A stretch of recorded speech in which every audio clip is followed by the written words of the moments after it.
कल्पना करना मुश्किल है कि एक अदालत के भीतर कोई जज आधिकारिक तौर पर ये आदेश सुनाए कि गाय के गोबर से बने घर परमाणु विकिरण यानी न्यूक्लियर रेडिएशन से पूरी तरह सुरक्षित रहते हैं। हाँ, मतलब विज्ञान के दृष्टि से ये सुनना थोड़ा चौंकाने वाला लगता है। बिल्कुल। और सिर्फ यही नहीं, ये भी दावा किया जाए कि प्रयोगशालाओं में गोमूत्र की जांच करने पर उसमें असलियत में सोना मिला है। सही बात है।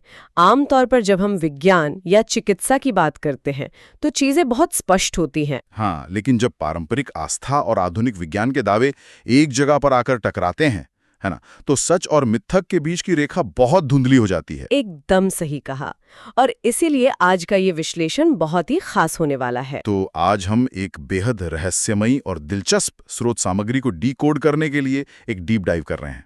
हमारे पास शोध पत्रों और समाचार लेखों का एक पुलिंदा है और साथ ही एक बहुत ही खास प्रेजेंटेशन है। हाँ, वो प्रेजेंटेशन जो अपने आप में काफी रहस्यमयी है।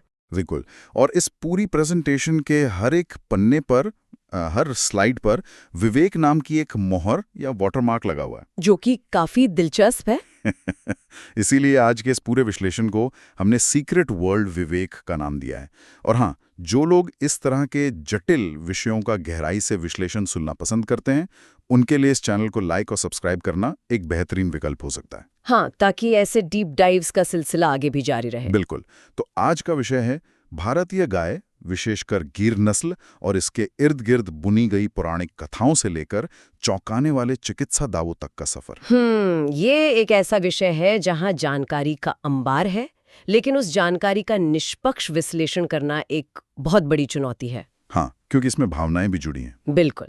इन स्रोतों में एक तरफ हजारों साल पुरानी आस्था है और दूसरी तरफ कुछ विश्वविद्यालयों के आधुनिक शोध हैं, और साथ ही ऐसी चिकित्सा दावे भी हैं जिन पर चिकित्सा जगत में भारी विवाद है। तो हमारा काम किसी का पक्ष लेना नहीं है ना? एकदम सही। यहाँ ये स्पष्ट करना बहुत जरूरी है कि इस विश्लेषण का उद्देश्य किसी भी दावे को सही या गलत साबित करना नहीं है। हम केवल इस सीक्रेट वर्ल्ड विवेक की स्रोत सामग्री को तटस्थ भाव से सामने रख रहे हैं। सही बात है। तो चलिए शुरू करते हैं। इस सीक्रेट वर्ल्ड विवेक प्रेजेंटेशन की जो शुरुआती स्लाइड्स हैं, खासकर स्लाइड 2 और 3, वो हमें सीधे प्राचीन भारत के समुद्र मंथन की ओर ले जाती है। हाँ, वो मिथकीय घटनाक्रम जहाँ से बहुत सी चीजों की उत्पत्ति मानी जाती है। बिल्कुल। स्रोतों के अनुसार जब देवताओं और असुरों ने मिलकर समुद्र मंथन किया तो उसमें से कामधेनु या सुरभि नाम की एक दिव्य गाय निकली। लेकिन दिलचस्प बात यह है कि इस प्रेजेंटेशन में कामधेनु को केवल एक पशु के रूप में नहीं देखा गया है। हाँ, इसे एक संपूर्ण ब्रह्मांड का सूक्ष्म रूप बताया गया है। मतलब इसके सींगों में त्रिदेव ब्रह्मा, विष्णु और शिव का वास बताया गया है, और नेत्रों में सूर्य और चंद्रमा, कंधों पर अग्नि और वायु, और इसके पैरों में चारों वेद समाहित हैं। ये तो बहुत ही गहरा प्रतीकात्मक है। बिल्कुल। इसे एक रूपक या मेटाफर के तौर पर समझना ज्यादा तार्किक होगा। अगर हम प्राचीन ऋग्वेद और अथर्ववेद के श्लोकों को देखें तो एक पंक्ति बार बार आती है, गावो विश्वस्य मातर, जिसका मतलब है कि गाय पूरे विश्व की माता है ना? हाँ, देखिए, प्राचीन काल में जब मानव सभ्यता पूरी तरह से कृषि पर निर्भर थी, तब एक ऐसा जीव जो खेतों को जोतने के लिए बैल दे, पोषण के लिए दूध दे और ईंधन यानी कि कोयला दे, वो स्वाभाविक रूप से अर्थव्यवस्था का केंद्र बनी जाएगा। बिल्कुल। ऐसे में समाज को उस जीव के प्रति संवेदनशील बनाने के लिए उसे ब्रह्मांड का दर्जा देना आम एक बहुत ही सोची समझी सामाजिक और दार्शनिक रणनीति लगती है। ये तो काफी तार्किक लगता है। और इसी दर्शन को मजबूत करने के लिए स्रोत सामग्री में 15वीं शताब्दी के संत चैतन्य महाप्रभु का एक बहुत ही रोचक ऐतिहासिक प्रसंग दिया गया है। अच्छा, वो चांदकाजी वाला प्रसंग? हाँ, बिल्कुल वही। जब बंगाल में चांदकाजी नाम के शासक ने उनके संकीर्तन को रोकने की कोशिश की तो उनके बीच एक लंबा संवाद हुआ, और उस संवाद में पशु यज्ञों पर चर्चा हुई थी, है ना? हाँ, चैतन्य महाप्रभु ने स्पष्ट किया कि प्राचीन वैदिक काल में जो पशु यज्ञ होते थे, उनका उद्देश्य किसी जीव की हत्या करना नहीं था। तो फिर उनका उद्देश्य क्या था? स्रोतों के अनुसार ये माना जाता था कि उन शक्तिशाली मंत्रों के प्रभाव से एक बूढ़े या बीमार पशु को नया और युवा शरीर प्राप्त होता था। अरे वाह! और उन्होंने तर्क दिया कि कलयुग में ऐसे मंत्र जानने वाले ब्राह्मण नहीं बचे हैं, इसलिए किसी भी प्रकार की पशु हत्या पूरी तरह से गलत है। ये एक बहुत ही मजबूत दार्शनिक तर्क है। और इस प्रसंग का एक और महत्वपूर्ण हिस्सा है जो मुझे याद आ रहा है। कौन सा? वो जब चैतन्य महाप्रभु झारखंड के घने जंगलों से होकर गुजरते हैं।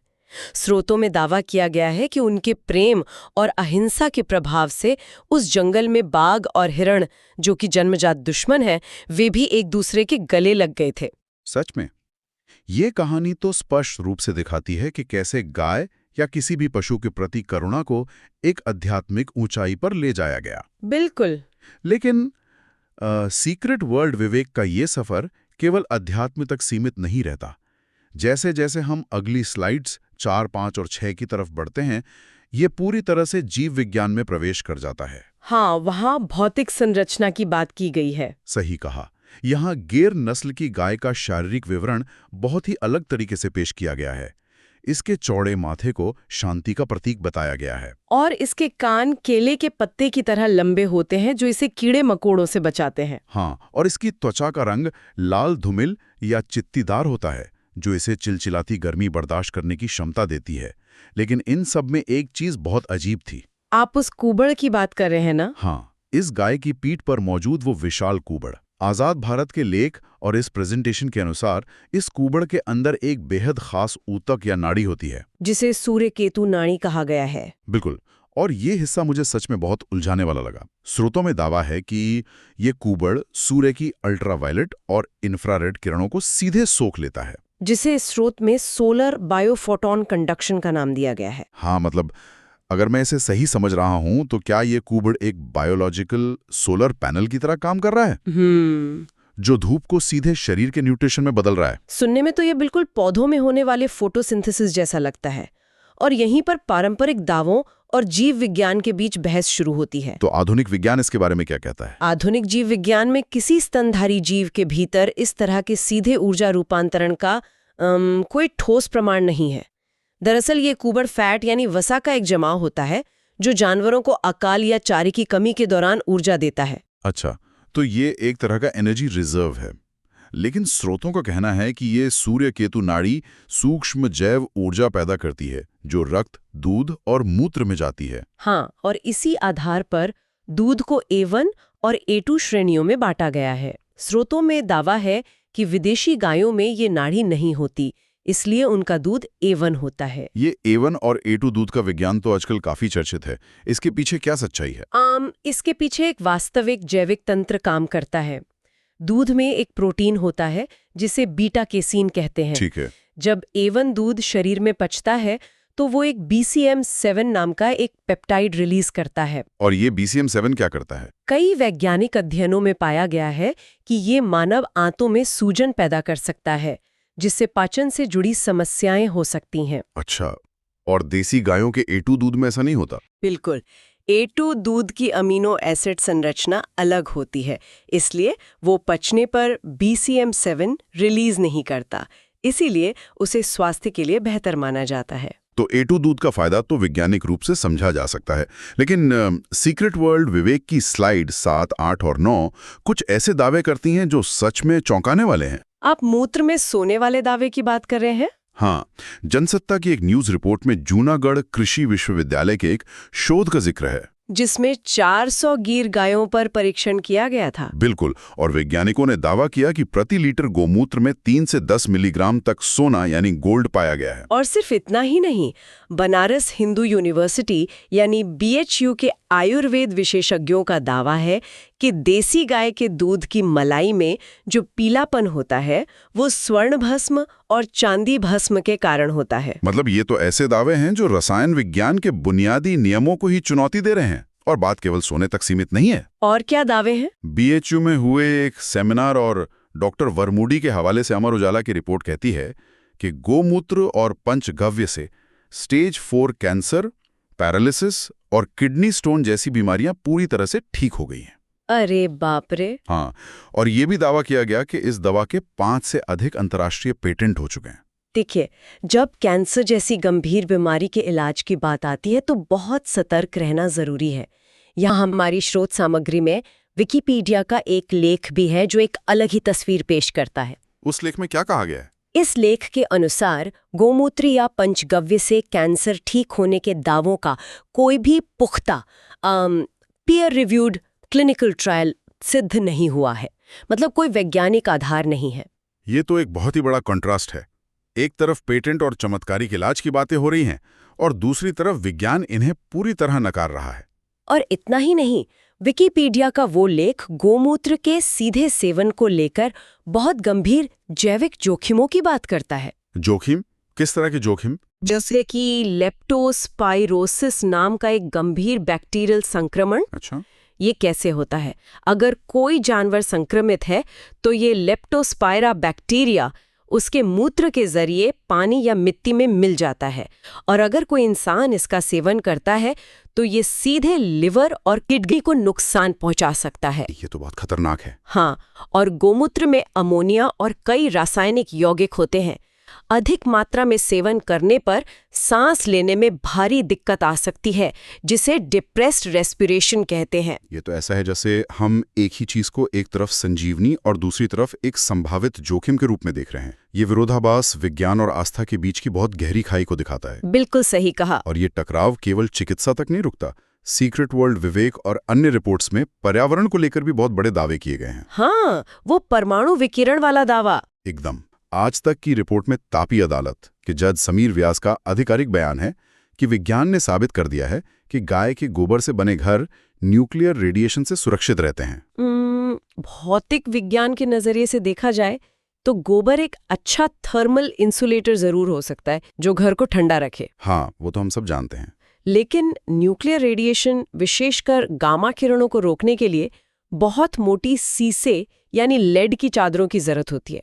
गोबर रेडिएशन को रोक सके, इसका कोई भी वैज्ञानिक प्रमाण इन स्रोतों में नहीं है। और ऐसा ही एक और दावा धर्म संसार ब्लॉग में है। कौन सा? कि जलते हुए गाय के गोबर के कंडे पर केवल 1 चम्मच देसी घी डालने से 1 टन ऑक्सीजन पैदा होती है। ओहो, अगर हम बेसिक केमिस्ट्री को देखें तो कोई भी चीज जब जलती है यानी कंबस्शन की प्रक्रिया होती है तो वो ऑक्सीजन का उपभोग करती है, निर्माण नहीं। हाँ, वो तो कार्बन डाइऑक्साइड छोड़ती है। बिल्कुल। जलने से ऑक्सीजन पैदा होना वैज्ञानिक रूप से असंभव है। तो फिर ऐसे में ये सवाल उठता है कि ये अतिशयोक्ति वाले दावे आखिर इतने लोकप्रिय क्यों हैं? इसके पीछे गहरी सांस्कृतिक भावना हो सकती है। शायद, हाँ। जब लोग किसी चीज का बहुत अधिक सम्मान करते हैं तो कभी-कभी उसे साबित करने के लिए वो उसे छद्म विज्ञान या सूडो साइंस के सांचे में ढालने लगते हैं। ये बहुत ही सटीक बात कही। आस्था को विज्ञान का चोला पहनाने की ये कोशिश अक्सर मूल बात से भटका देती है। बिल्कुल। और दिलचस्प बात यह है कि गाय का सकारात्मक प्रभाव साबित करने के लिए इन अतिशयोक्ति वाले दावों की जरूरत ही नहीं है। स्रोत सामग्री का अंतिम हिस्सा हमें आधुनिक मनोविज्ञान की ओर ले जाता है। हाँ, वेब दुनिया की वो रिपोर्ट जिसमें नीदरलैंड्स से शुरू हुए उस अनोखे ग्लोबल ट्रेंड का जिक्र है। काउ नफलेन वाला ट्रेंड है ना? हाँ, काउ नफलेन, जिसका मतलब है गायों को गले लगाना। नीदरलैंड्स, यूरोप और अमेरिका में लोग बाकायदा फार्म हाउस में जाकर घंटों तक गाय को गले लगाते हैं। इसके पीछे का जो तंत्र है वो पूरी तरह से बायोलॉजिकल है। वो कैसे? देखिए, एक स्वस्थ गाय के शरीर का तापमान इंसान से थोड़ा अधिक होता है और उसकी धड़कनें बहुत धीमी और स्थिर होती हैं। अच्छा। जब इंसान गाय को गले लगाता है तो उसका पैरासिम्पैथेटिक नर्वस सिस्टम सक्रिय हो जाता है और मस्तिष्क से ऑक्सीटोसिन हार्मोन भारी मात्रा में रिलीज होता है। ऑक्सीटोसिन, ये तो वही हार्मोन है ना जो माँ और बच्चे के बीच बॉन्डिंग के समय निकलता है। बिल्कुल, ये तनाव को कम करता है। तो क्या हम कह सकते हैं कि गाय एक विशाल, गर्म, सांस लेते हुए वेटेड ब्लैंकेट की तरह काम कर रही है? ये बहुत अच्छी उपमा है। मतलब आजकल लोग एंजाइटी कम करने के लिए भारी वजन वाले कंबल ओढ़कर सोते हैं, तो यहाँ ये विशाल जानवर अपनी गर्मी से इंसान का तनाव सोख रहा है। एकदम सही। ये बिना शर्त स्वीकार करने की भावना है जो आज की तनावपूर्ण जिंदगी में मानसिक शांति दे रही है। शायद इसीलिए वैश्विक स्तर पर गिर जैसी देसी नस्लों की मांग आसमान छू रही है। हाँ, सीक्रेट वर्ल्ड विवेक की प्रेजेंटेशन भी यही बताती है कि ब्राजील और अमेरिका में इनकी भारी मांग है। जैसे ब्राजील की जिरोलैंडो नस्ल, जो गीर और होल्स्टीन का क्रॉस है। बिल्कुल। तो अगर हम इस पूरे सीक्रेट वर्ल्ड विवेक के पन्नों को समेटें तो इसकी आखिरी स्लाइड 12 एक बहुत ही बड़े इकोसिस्टम का खाका खींचती है। हाँ, ये दिखाती है कि कैसे एक अकेला जीव अध्यात्म, चिकित्सा और मानसिक शांति सबको एक साथ जोड़ता है। एक पूरा आत्मनिर्भर पारिस्थितिकी तंत्र। सही कहा। सीक्रेट वर्ल्ड विवेक के स्लाइड दर स्लाइड सफर ने हमें पौराणिक कथाओं से लेकर आधुनिक नीदरलैंड्स के फार्म हाउस तक की सैर करा दिया और बहुत से मिथकों और विज्ञान के बीच के फर्क को भी समझाया है। बिल्कुल। अब इस डीप डाइव को खत्म करने से पहले एक बहुत ही रोचक सवाल मन में आता है। इन दस्तावेजों में मूत्र में सोना मिलने या गोबर से रेडिएशन